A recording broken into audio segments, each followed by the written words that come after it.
Hi guys, welcome to the workout for Monday the 4th of May. Happy Star Trek Day.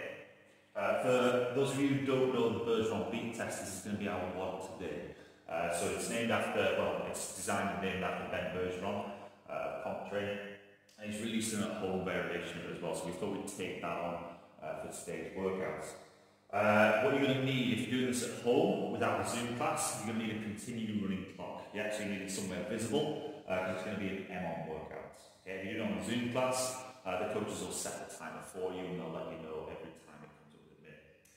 The goal here is just like the beat test. What we have is, well, it's not really an EDT test or an escalating density test like a beat test. It's more of an escalating intensity. So it's basically going to be seeing how long you can keep up with maintaining that level of intensity. So we're also going to have to look at scaling this workout to the individual. But firstly, the workouts. Every minute on a minute, you're going to see how long you can sustain this for. You're going to do 7 single arm thrusters, you're going to do 7 alternating snatches, and you're going to do 7 burpees. Okay? Now we need this test to last at least 10 minutes. Okay? So if you need to scale it down, you might have to reduce it to 6 repetitions for each movement. Okay? Everything else, you're going to leave it at 7. However, if you make it to the 10-minute mark, you're going to increase each of those movements up by 1 repetition. Okay? So if you start on 7, 7, 7, when we hit minute 10, you're going to do 8, 8, 8. If you started on 6, yeah, so if you had to scale it down after 10 minutes, you're going to increase it to 7. We need to see at that 10th minute that we're going to ramp up the amount of density you're doing on that movement and see how long you can sustain that for. We didn't have much equipment left in the gym, we've run it all out, but what I've got is I've got a few different things that you might be using at home. So you can use a barbell, you can use a kettlebell or a dumbbell. We don't have any dumbbells in the gym, so I'm just going to use a kettlebell, or you can use an odd object. I'm just going to simulate an odd object with a weight plate today.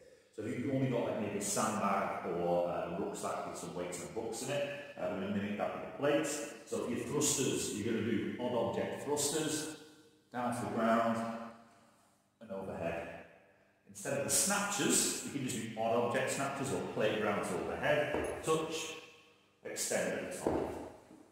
Now, again, if the odd object is a little bit heavier, maybe you're going to have to do ground to overhead, so you're going to have to bring that sandbag to the shoulders and then push overhead. If we're going to be doing thrusters with the kettlebell, Burgeron's actually put this as a goblet thruster. With a single arm, so we're just going to call it a regular. What I think he means, without taking assumptions, I think he means that basically you're not allowed to do this, which we tend to see in CrossFit. You guys have been trained properly anyway, so you know that really your kettlebell thrust or your front squat should be with a vertical forearm. We refer to it as your pistol grip clean position.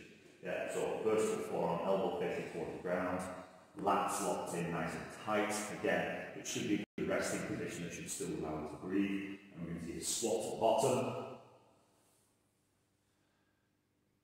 Fully locked out. If you're doing snatches with the kettlebell, we're going to need to see it ground to overhead. Okay, so we're going to need to see it start on the floor, finished out, locked out overhead, swap at the bottom, sit again on the opposite arm.